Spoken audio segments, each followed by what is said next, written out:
Hello everyone, welcome to arts campus. मैं नवनीत एक बार फिर से आप सभी का स्वागत करता हूं। बेसिकली ये जो सीरीज है, ये सीरीज हम लोग इसीलिए लेके आ गए हैं कि हम जितने भी एनसीईआरटी हैं 11 12 के, उसको हम लोग पूरे रूप से कंप्लीटली वाइंड अप करेंगे। मैं आप लोगों को पढ़ाऊंगा जियोग्राफी।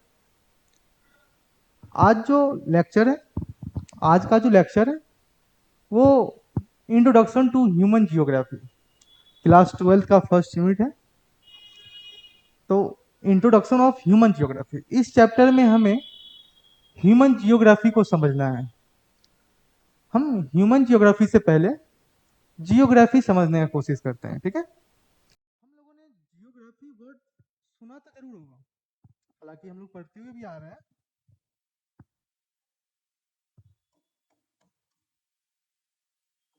जियोग्राफी पे अगर हम फोकस करें तो यहाँ पे हमें दो वर्ड दिखते हैं, एक जियो और दूसरा ग्राफी। तो आते हैं इस वर्ड के ओरिजिन पे। क्या लगता है आपको कि ये जो अर्थ है, इसका सरफेस है, क्या वो प्लेन गोल जैसा होगा, सर्कल होगा? क्या वो इस तरह से होगा? अच्छा, हमारा फेस, जिस फेस पे लंबा नाक बाहर उठा हुआ हो, आंख के पास धंसा हुआ हो, मुंह के अंदर खोखला सा एक गैप हो, और बाहर एक बियर्ड के पास बोले तो एक फॉरेस्ट जैसा सवाना का मैदान जिसको बोलते हैं वो हो, तो इतने कुछ फीचर्स होने के बाद क्या ये जो सरफेस है, क्या ये सर्कल गोल हो सकता है? हम लोग का जवाब होगा नहीं। तो ठीक उसी तरह अर्थ के सरफेस पे भी देखें तो कहीं पे माउंटेन्स जो है लगभग 8,500 मीटर के आसपास माउंट एवरेस्ट उठा हुआ है। वहीं इस सरफेस पे हम देखते हैं कि कहीं पे मरियाना ट्रेंच है जहां 2 किलोमीटर लगभग डेप्थ है। वहीं देखते हैं कुछ प्लेट्यू है। अब सिर्फ लैंडफॉर्म्स तो नहीं है, सिर्फ लैंड मास तो नहीं है, हमको वाटर बॉडी भी देखने को मिलता है अर्थ से। तो कहीं कहीं ओशियन भी है। तो इतने सारे फीचर्स होने के बाद क्या हम बोल सकते हैं कि ये एक सर्कल हो सकता है? नहीं। हालांकि हम अर्थ के शेप पे जाए तो वो इरेगुलर सा रफ सरफेस हो सकता है, क्योंकि कहीं पे उठा हुआ होगा, कहीं पे धंसा हुआ होगा, कहीं पे एक्सटेंडेड होगा, कहीं पे एक्सटेंशन, जैसे हमारे फेस पे एक नाक एक्सटेंट इस बॉडी से एक अलग फंसा है, तो उसी तरह यहाँ भी कुछ होगा। तो इसे जो इस शेप को बोला गया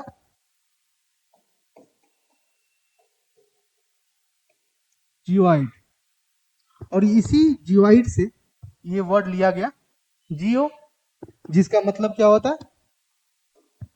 अर्थ। तो इस जियो का मतलब क्या हो गया? अर्थ। और ग्राफी का मतलब हमें पता है क्या है? डिस्क्रिप्शन। तो जियोग्राफी क्या हो गया? Basically description of the earth, ठीक है।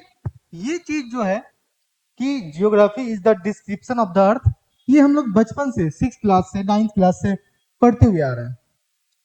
बेसिकली इसको और अगर डेप्थ में समझने की कोशिश करें तो जियोग्राफी जो है बस दो वर्ड के इर्द गिर्द घूमते रहती है। वो दो वर्ड क्या है? वो दो वर्ड है, एक है आपका स्पेशियल और एक है टेम्पोरल।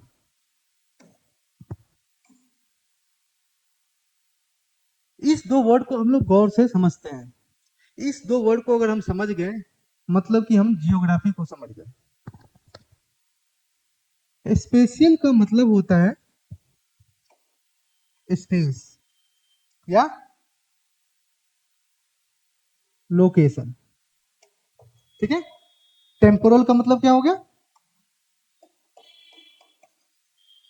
टाइम, यानी किसी स्पेस पे, किसी लोकेशन पे, पार्टिकुलर टाइम में जो वेरिएशन देखने को मिलता है, जो वेरिएशन देखने को मिलता है, उसी वेरिएशन को हम लोग जियोग्राफी कहते हैं, या उसको हम लोग जियोग्राफी के अंदर पढ़ते हैं। ठीक है, at a particular space, at particular time, the variation occurs which we called geography, और वी स्टडीड अंडर जियोग्राफी। मतलब किसी एक स्पेस पे, किसी एक लोकेशन में, खास टाइम में क्या वेरिएशन देखने को मिल रहा है, क्या चेंजेस है, उसी के स्टडी को जियोग्राफी कहते हैं। सपोज कि किसी एक पार्टिकुलर जगह पे गर्मी है और ठीक उसी टाइम में दूसरे जगह पे ठंडी है, तो ये जो वेरिएशन है, इसी वेरिएशन के स्टडी को जियोग्राफी कहते हैं। होप कि क्लियर हो रहा होगा आपको। हम जियोग्राफी में जितने भी कॉन्सेप्ट पढ़ते हैं, मॉनसून हो, प्लेट टेक्टोनिक्स हो, विंड का मूवमेंट हो, टेम्परेचर का घटना, टेम्परेचर का बढ़ना हो, ये सब इसी तीन वर्ड के इर्द गिर्द घूमता है, इसी दो वर्ड के, इसी दो टर्म के इर्द गिर्द घूमता है। मतलब किसी पार्टिकुलर स्पेस पे, पार्टिकुलर टाइम में क्या वेरिएशन देखने को मिल रहा है। नॉर्थ में गर्मी है तो साउथ में ठंड है। मतलब एक पार्टिकुलर टाइम में जो एक स्पेस पे क्या वेरिएशन देखने को मिल रहा है, क्या चेंज है, इसी वेरिएशन को हम लोग जियोग्राफी कहते हैं। अब अगर जियोग्राफी के डिफिनेशन को अगर हम ध्यान से देखें, क्या है, geography deals with spatial temporal variation. ठीक है, जियोग्राफी डील करती है किससे, स्पेस टाइम और उसमें जो वेरिएशन है उसको in different geographical phenomena over the earth surface. Earth के सरफेस पे किसी पार्टिकुलर स्पेस में एक खास टाइम में जो वेरिएशन देखने को मिल रहा है, उस फेनोमेना को हम लोग जियोग्राफिकल फेनोमेना कहते हैं, और उस फेनोमेना को हम जियोग्राफी के अंदर पढ़ते हैं। ठीक है, that means it describes a geographical phenomena. ये एक जियोग्राफिकल फेनोमेना को डिस्क्राइब करता है in a certain location and time, यानी किसी खास लोकेशन का एक पार्टिकुलर टाइम में। होप कि क्लियर हो गया होगा कि किसी एक पार्टिकुलर स्पेस पे टाइम के अकॉर्डिंग उस पार्टिकुलर टाइम में जो वेरिएशन देखने को मिल रहा है, वो वेरिएशन जो जियोग्राफिकल फेनोमेना होगा उसे हम लोग जियोग्राफी के अंदर पढ़ेंगे। ठीक है, ये तो रहा बात जियोग्राफी का। अगर हम बात करें ह्यूमन जियोग्राफी का, अभी तक हम लोग क्या समझे, जियोग्राफी। अब इसमें ह्यूमन का इंटरफेरेंस दिखेगा, मतलब ह्यूमंस का इंटरेक्शन दिखेगा। ठीक है, तो ह्यूमन ज्योग्राफी को और अच्छे से समझने से पहले हम लोग एक टर्म को समझते हैं कि जियोग्राफी जब हम पढ़ते हैं तो देखते हैं कि man and nature, man and earth, man and environment, इसका यूज बहुत होता है। तो क्वेश्चन है कि ये मैन क्यों। हालांकि ये जो मैन है ये रिप्रेजेंट कर रहा है मैन को भी, विमेन को भी, एनिमल को भी। तो हम मैन क्यों यूज कर रहे हैं, विमेन क्यों नहीं बोल रहे हैं, या फिर हम इसे काउंट करके ह्यूमन विंग्स क्यों नहीं बोल रहे हैं, या फिर और भी बढ़िया बढ़िया होगा कि हम इस सबको काउंट करके एनिमल क्यों नहीं बोल रहे हैं, animal and earth, animal and nature, animal and environment. इसको समझने के लिए हम उस टाइम पीरियड में जाते हैं कि जब ये जियोग्राफी इवॉल्व हो रही होगी, जब ये जियोग्राफिकल थॉट इवॉल्व हो रहा होगा, तो उस टाइम जो स्कॉलर थे, जियोग्राफर थे, वो कहीं ना कहीं मेल का पार्टिसिपेशन उस टाइम अधिक था, मेल डोमिनेंस अधिक था। अभी भी अगर किसी से पूछा जाए कि चलो जियोग्राफर का नाम बताओ, तो हमारे पास एक से दो नाम आता है मैक्सिमम। मेल नेम जो डोमिनेट कर रहा है। तो मेल डोमिनेट उसके राइट अप्स, उसके स्कॉलर, उसके प्रोडक्ट पे भी देखने को मिला। तो इसीलिए मेन बहुत बार यूज किया जाता है उसके जगह। ठीक है, इस मैन एंड नेचर को समझने के लिए हम लोग समझते हैं पहले नेचर को।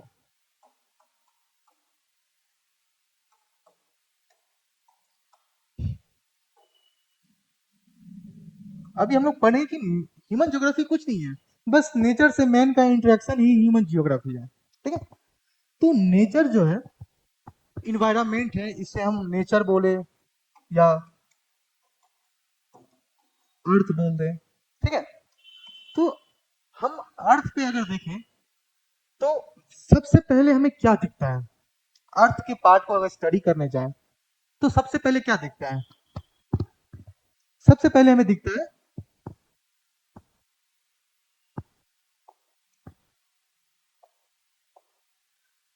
सबसे पहले हमें दिखता है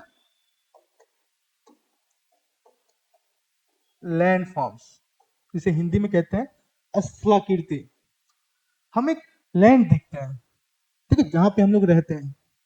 ठीक है, जहां पे बहुत सारा माउंटेन्स है, प्लेट्यू है, आइलैंड है, कोस्टल एरिया है, घाट है, डेजर्ट है, फॉरेस्ट है, ये सब देखने को मिलता है, वो है लैंड फॉर्म्स।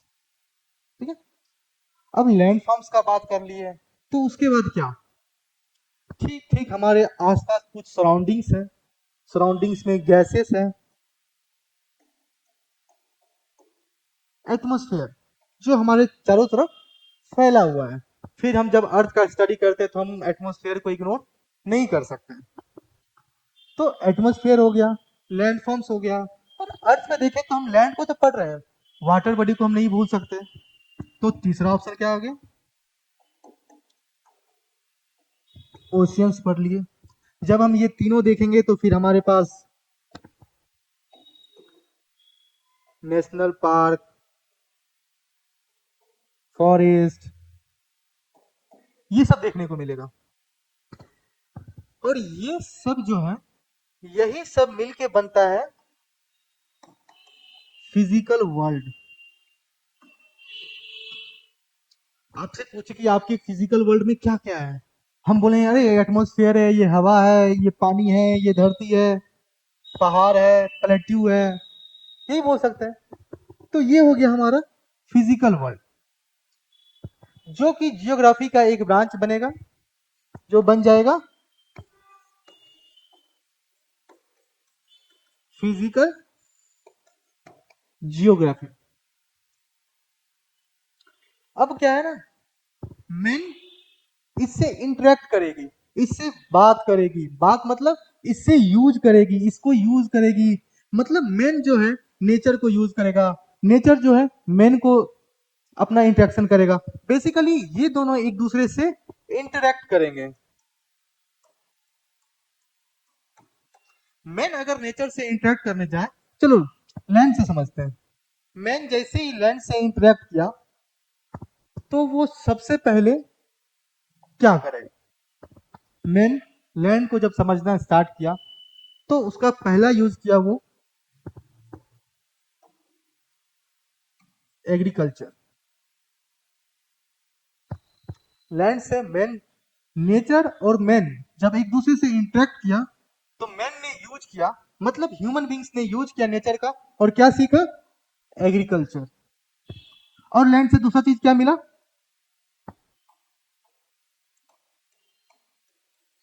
रिसोर्स। जब लैंड से रिसोर्स मिलने लगा, ब्रॉन्ज, कॉपर, आयरन, तो ये एग्रीकल्चर और इंटेंस होने लगा, टूल्स मिलने लगा, टेक्नोलॉजी आने लगा, तो ये एग्रीकल्चर और इंटेंस होने लगा। अब एग्रीकल्चर हो रहा है तो फर्टाइल लैंड होगा, तो कंफर्म है कि कहीं पे फर्टाइल लैंड होगा जो एग्रीकल्चर के लिए सुटेबल होगा, और कोई लैंड होगा जहां पे मिनरल्स के लिए सुटेबल होगा, मतलब वहां रिसोर्स मिलेंगे। तो एग्रीकल्चर जो है वो बोलेगा रिसोर्स वालों से कि तुम्हें हम फसल दे रहे हैं, हमें तुम मिनरल्स दो। तो बेसिकली क्या स्टार्ट हो गया? मूवमेंट। अब मूवमेंट बोले तो ट्रांसपोर्टेशन। और इस टाइम व्हील और जानवर का यूज करके ट्रांसपोर्टेशन स्टार्ट हो चुका था। ठीक है, एग्रीकल्चर हो गया, जब मैन इंटरेक्ट किया, फिर रिसोर्स आ गया, फिर ट्रांसपोर्टेशन आ गया, और जैसे ही ट्रांसपोर्टेशन आएगा क्या स्टार्ट हो जाएगा? Trade, commerce. अब यहाँ पे डेवलप हो गया ट्रेड एंड कॉमर्स। जो अभी हम बाटर सिस्टम का बात किए थे कि हाँ तुम्हें हम फसल दे रहे हैं और बदले में तुम हमें रिसोर्सेज दो, मिनरल्स दो, तो बाटर सिस्टम ही है ना, तो एक सिस्टम है। तो ट्रेड होने के लिए सबसे इंपॉर्टेंट क्या है? एक सिस्टम, एक पॉलिसी, कि हाँ इस पॉलिसी की दर से, इस पॉलिसी की नजर से, इस पॉलिसी के तहत हम आपसे ये लेंगे और आप बदले में हमें ये देंगे, या फिर इसके बदले हम मीडियम ऑफ एक्सचेंज रखेंगे जो मनी होता है। जब आगे इवॉल्व होते गया तो फिर होते गया, तो एक पॉलिसी चाहिए। यानी बेसिकली बोले तो अब क्या चाहिए हमें? पॉलिटिकल एस्टेब्लिशमेंट चाहिए।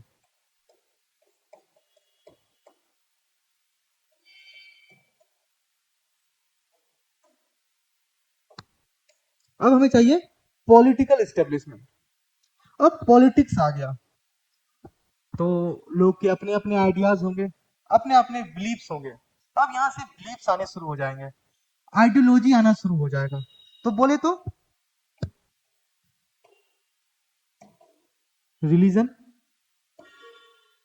ठीक है, इसी तरह लैंग्वेज, यानी बोले रिलीजन और लैंग्वेज क्या है, फिर धीरे धीरे सोसाइटी में क्या डेवलप होगा? कल्चर। फिर हमारे पास कल्चर आ गया। अभी तक हम लोग जियोग्राफी, बस इसके स्टडी को जियोग्राफी समझते थे, यानी अर्थ नेचर के इस पार्ट को हम पढ़ लिए, मतलब जियोग्राफी पढ़ लिए। लेकिन वास्तव में देखें तो ये पूरा इंटरेक्शन जो है ये जियोग्राफी है। इसमें ह्यूमन इंटरेक्शन कर चुका है, मतलब ह्यूमन जब इंटरेक्ट करता है तो इस मीडियम से करता है। जब मैन इंटरेक्ट किया नेचर से तो एग्रीकल्चर आया, मैन जब इंटरेक्ट किया नेचर से तो रिसोर्स आया, ट्रांसपोर्टेशन आया, ट्रेड आया, पॉलिटिकल एस्टेब्लिशमेंट आया, रिलीजन आया, कल्चर आया, और ये सब मिलके कौन सा ब्रांच बना? ये सब मिलके बना ह्यूमन जियोग्राफी। दो ब्रांच समझ में आ गया। एक फिजिकल वर्ल्ड, जिसमें हम फिजिकल वर्ल्ड में जिसमें हम land forms, atmospheres, oceans, animal, national park, ये सब पढ़ेंगे। तो ये पार्ट जो है फिजिकल वर्ल्ड है, ये हो गया फिजिकल जियोग्राफी का पार्ट। इसको साइंस में जैसे जियोमॉर्फोलॉजी, ओशियोनोग्राफी, एटमॉस्फेयर क्लाइमेटोलॉजी, हम ये आगे और जानेंगे। तो एक तरफ हो गया फिजिकल जियोग्राफी, और जब मैन उससे इंटरेक्ट कर लिया तो बन गया वो human geography.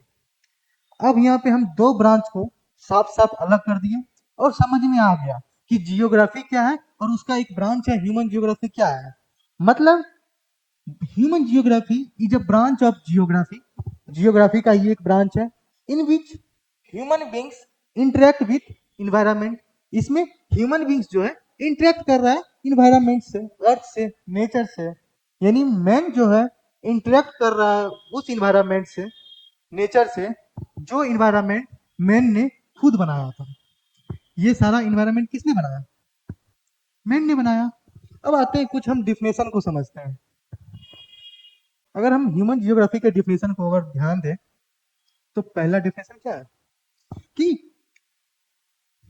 Human geography studies the inter relationship between physical environment and socio cultural environment created by human beings.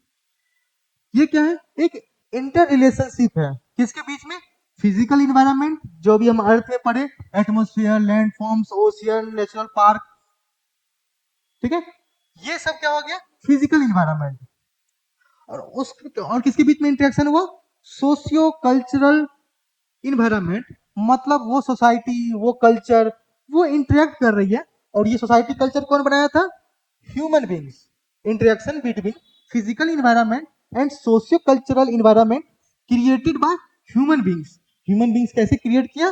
Through mutual interaction with each other, आपस में जब मैन एंड अर्थ, नेचर और ह्यूमन बींग्स जब आपस में interact किया तो human beings ने क्या क्रिएट किया, social, socio cultural environment create किया। और ये किससे इंटरेक्ट किया, इन्वायरमेंट से, नेचर से। और यही जो फिजिकल अर्थ से जो ह्यूमन का इंटरेक्शन है, इसी इंटरेक्शन को स्टडी को, इसी इंटरेक्शन के स्टडी को हम लोग कहते हैं ह्यूमन जियोग्राफी। एक जियोग्राफर हुए जिनका नाम है रेडजन।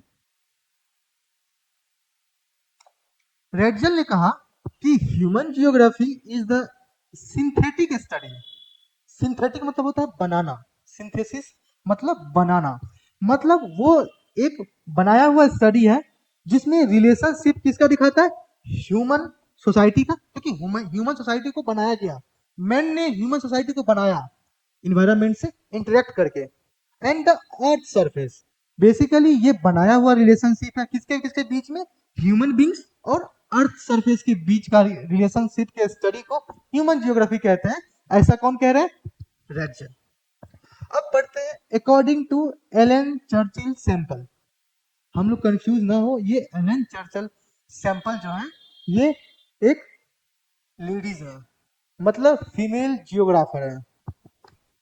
इन्होंने कहा कि human geography is the study of the changing relationship between the unresting man and the unstable earth. इन्होंने दो वर्ड को यूज किया कि ये रिलेशनशिप किसके किसके बीच में है, अनरेस्टिंग मैन और अनस्टेबल अर्थ। अब इस दो वर्ड को समझने की कोशिश करते हैं हम लोग।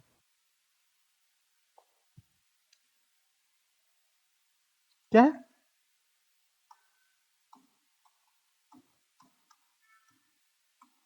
अनरेस्टिंग मैन मतलब ह्यूमन बींग्स जो है अनरेस्ट में है, कभी भी रेस्ट के अवस्था में नहीं है, क्योंकि मैन एक ह्यूमन बींग्स एक एनिमल्स हमेशा कुछ ना कुछ एक्टिविटी करे ही जा रहा है, तो जिस कारण से वो रेस्ट की स्थिति में नहीं है, इसीलिए एलन चर्चिल सैंपल ने यूज किया अनरेस्टिंग मैन।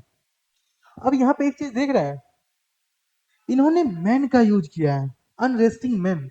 सोचिए उस टाइम कितना डोमिनेंस था मैन का, कितना डोमिनेंस था मैन स्कॉलर का, मेल स्कॉलर का, कि एक फीमेल जियोग्राफर भी अनरेस्टिंग मैन यूज कर रही है। हालांकि इससे हमको उस टाइम का सोसाइटी, उस टाइम का एजुकेशन, उस टाइम का पार्टिसिपेशन हमें दिख रहा है।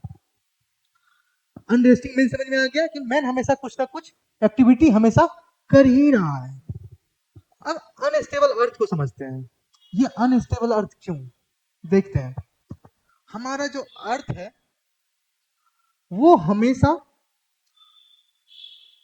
रोटेट कर रहा है और रिवॉल्व कर रहा है, मतलब ये एक अपने एक्सिस पे तो घूम ही रहा है, तो अनस्टेबल ही वो, क्योंकि स्टेबल ये है नहीं, क्योंकि वो अपने एक्सिस पे ही घूम रहा है, प्लस वो सन के चारों ओर भी चक्कर लगा रहा है।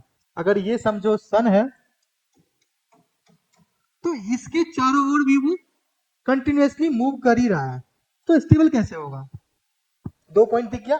तीसरा, ये जो अर्थ सरफेस है इस पे जो फीचर्स है उसमें भी वेरिएशन दिख ही जा रहा है, समय समय पे टाइम के साथ साथ जो हमारा अर्थ का सरफेस है इस पे वेरिएशन हो रहा है। अभी भी देखते हैं कि सुनते हैं कि माउंटेन्स जो है, हिमालय जो है अभी भी उसका हाइट बढ़ रहा है, तो वेरिएशन अभी भी देखने को मिल रहा है। क्लाइमेट चेंज क्या है, एक वेरिएशन ही तो है, कि पहले इस टाइम में बारिश होता था तो लेकिन अब वो चेंज होके वेरिएट होके थोड़ा सा आगे शिफ्ट हो गया या पीछे शिफ्ट हो गया, ये वेरिएशन।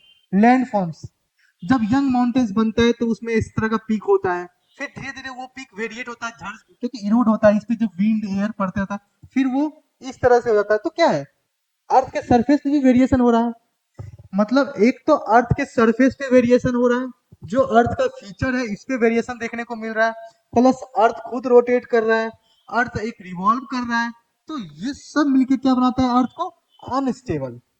तो एलन चर्चिल सैंपल क्या बोलती है कि ह्यूमन ज्योग्राफी जो है ये वो चेंजिंग रिलेशनशिप के स्टडी को दिखाता है जिसमें अनरेस्टिंग मैन और अनस्टेबल अर्थ का रिलेशनशिप हो। ठीक है, यहां तक हम लोग ने समझ चुका कि ह्यूमन जियोग्राफी क्या होता है। हमने ये दो डिफिनेशन इसीलिए इंक्लूड किया कि और भी वेरियस एस्पेक्ट्स हम समझ सकें। ठीक है,